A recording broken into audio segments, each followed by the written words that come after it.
Paper leak का मुद्दा एक बार फिर गर्मा गया। फर्क सिर्फ इतना है कि पिछले चुनाव में जिस मुद्दे पर बीजेपी ने कांग्रेस को घेरा था, अब उसी मुद्दे को कांग्रेस बीजेपी और केंद्र सरकार के खिलाफ सबसे बड़ा राजनीतिक हथियार बना रही है।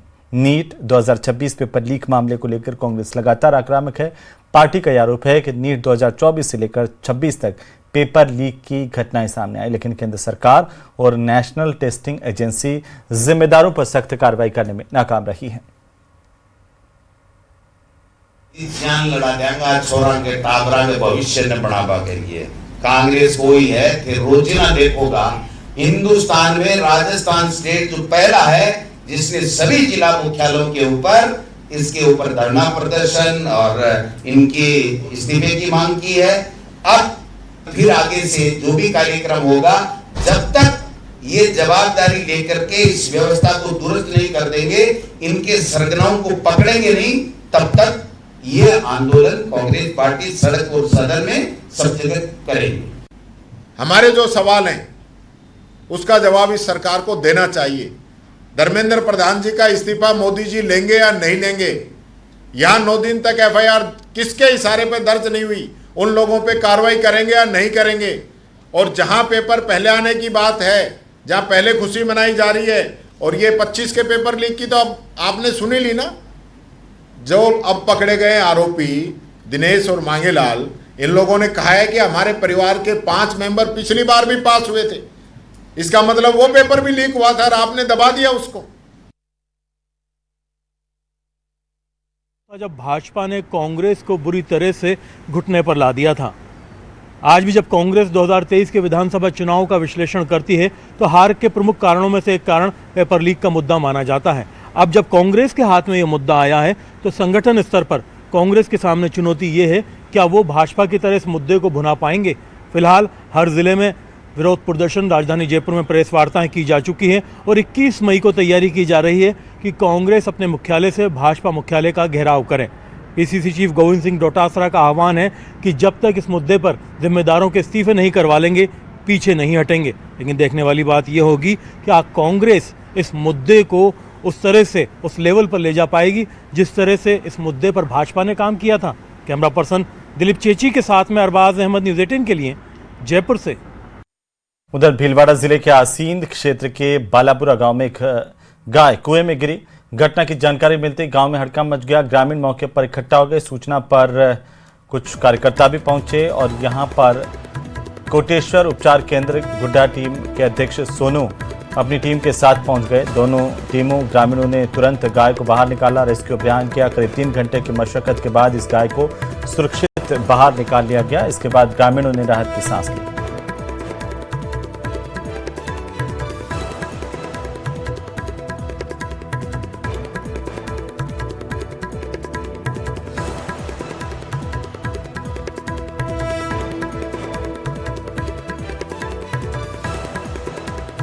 तीन घंटे के रेस्क्यू के बाद इस गाय की जान बचा ली गई। सभी ग्रामीणों ने मिलकर के इस गाय को कुएं से बाहर निकाला।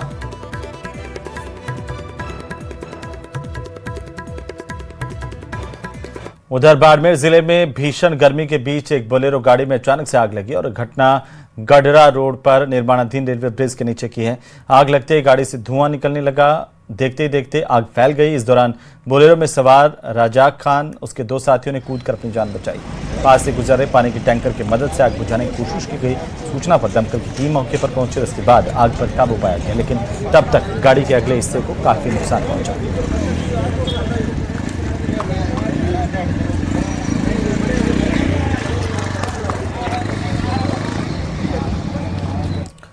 उधर राजस्थान में आबकारी नियमों को लेकर के फिर से सवाल खड़े हो गए। भरतपुर से लेकर हिंडौन सिटी तक शराब की दुकानों के खिलाफ लोगों का गुस्सा सड़कों पर दिखा।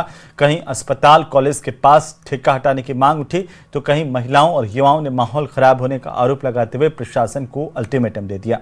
रिपोर्ट देखिए।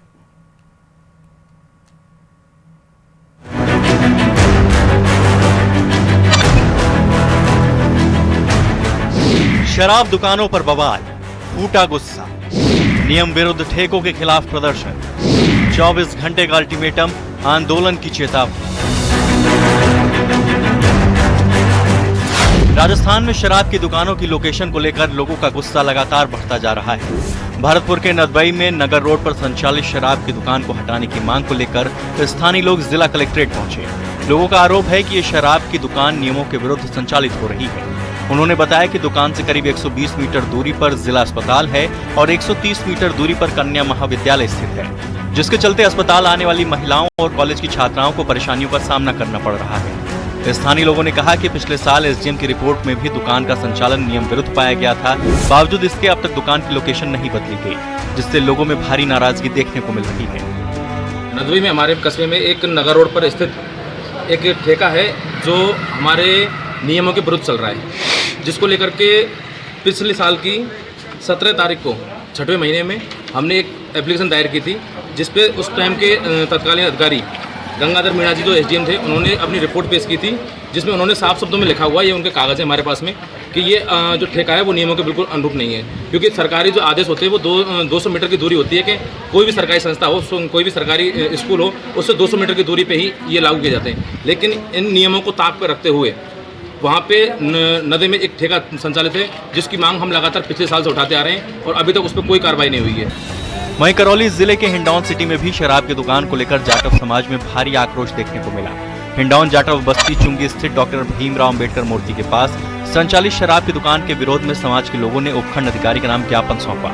जाटव समाज सुधार समिति के नेतृत्व में पहुंचे युवाओं ने आरोप लगाया कि शराब की दुकान सुबह करीब 5 बजे से रात 11 बजे तक संचालित रहती है, जिससे क्षेत्र का माहौल प्रभावित हो रहा है। इसे लेकर लोगों ने जाम लगाकर प्रदर्शन किया। समिति पदाधिकारियों ने प्रशासन को चेतावनी दी कि अगर 24 घंटे के अंदर शराब की दुकान की लोकेशन नहीं बदली गई तो महिलाएं दोबारा आंदोलन करेंगी और प्रदर्शन पहले से ज्यादा उग्र होगा। Bureau report, news 18।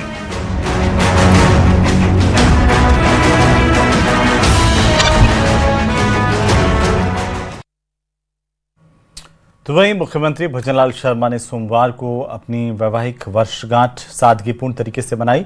इस दौरान मुख्यमंत्री अपनी पत्नी के साथ धार्मिक स्थलों पर दर्शन करने के लिए पहुंचे। सबसे पहले सीएम गोविंद देव जी मंदिर पहुंचे, जहां पर पूजा अर्चना की। मुख्यमंत्री ने प्रदेशवासियों की सुख समृद्धि खुशहाली की कामना की। वहीं मंदिर में मौजूद श्रद्धालुओं बीजेपी कार्यकर्ताओं ने उन्हें शुभकामनाएं दी। इसके बाद सीएम मोती डोंगरी गणेश मंदिर भी गए, भगवान गणेश के दर्शन किए, विधिवत पूजा अर्चना की।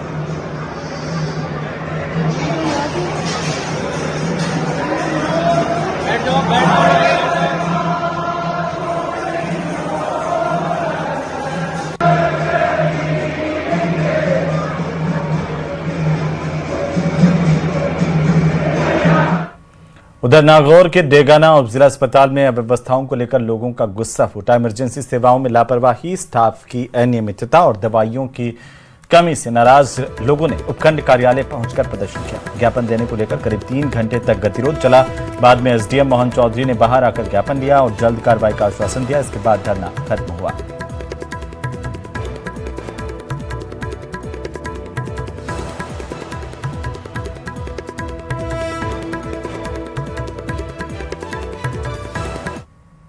पाँच मिनट होने के बाद का 10 मिनट रुको, 15 मिनट रुको, हम आधे घंटे बैठ रहे।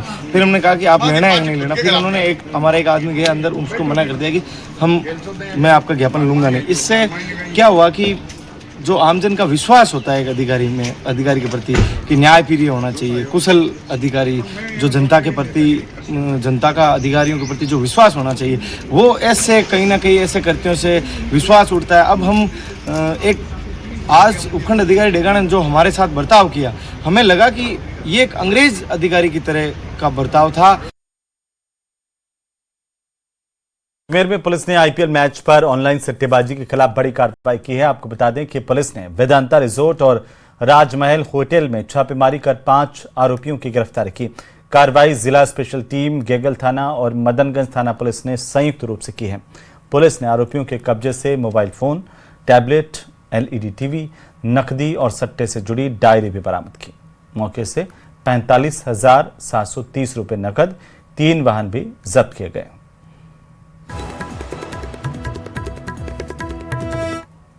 थाना क्षेत्र में होटल राजमहल में दबिश देकर के 2 व्यक्तियों को गिरफ्तार किया गया, जो आईपीएल के क्रिकेट मैच के ऊपर सट्टा खिलाने का काम कर रहे थे।